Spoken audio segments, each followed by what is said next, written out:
Siku chache tu baada ya kutokea vurugu zilizosababishwa na mvutano kati ya wachimbaji wadogo wa madini na wamiliki wa leseni katika mgodi wa Msasa uliopo wilayani Bukombe huko mkoani Geita, kamati ya ulinzi na usalama mkoani Geita ikiongozwa na mkuu wa mkoa wa Geita Martin Shigela imefika katika mgodi huo na kuzungumza na pande zote mbili, lengo kuu ikiwa ni kutafuta suluhu ya mgogoro huo. Tupate taarifa zaidi.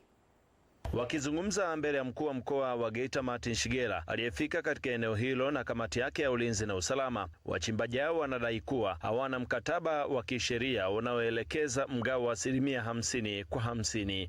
Hakuna mkataba wa kisheria uliofanyika kwa kuchimba eneo lile kwamba ukichimba hapa ni 50 kwa 50. Kama mkataba wa kisheria upo ulifanyika kwa mchimbaji auweke mezani. Leo inakuja kufanya nyozajoni unaomba hapa mimi nachukua 50% na bado 200 ya kilemu umefanyaje? Yaani unachukua 200 ya kilemu unamaliza unachukua milabana nini kila kitu unakuja unachukua tena 50 kwa wachimbaji ambao wameingiza gharama. Hebu tujaribu kuliangalia hili. Nimechora duara, nimelipia hiyo 50 shapu, nimefunga matimba, bambamuni ya kwangu nakula pesa kujizeli, nalipa mganya kwa naposema shilingi 5,000 na bao naendelea, alafu baadaye nije nigawane na mwekezaji shilingi 50 kwa 50. Kwa upande wake mmiliki wa leseni Cosmas Ignas amesema utaratibu wa 50% upo kwenye makubaliano tangu achukue leseni ya eneo hilo. Yaani wa kwanza wale waliomba bana sisi 50 kwa 50 hatuwezi. Tufanyie sisi tutakuwa na 60 wao 40. Na tupangiwa maandishi ndio dola ya kwanza. Sasa iweje hao wengine ni swala simia na wale ndio waandishi wa kwanza katika dola ya kwanza. Kwa hiyo 50 kwa 50 ndio dola ya kwanza tu wana mkataba wao ndio kuweka hapo kasema. Wakati huo ikalipuka sasa pale kwenye kichuguu. Hapakuwa na mchimbaji yote wale wa kichuguu. Walikuwa wanachimba kule juu ndio kulipuka mara ya kwanza. Huyu bwana akaenda kuwazuia kila eneo hili mwenye leseni. Na baada ya mlipuko ule wale wenye mashamba waliuza mashamba pale. Kesi ikaja ofisini kwangu.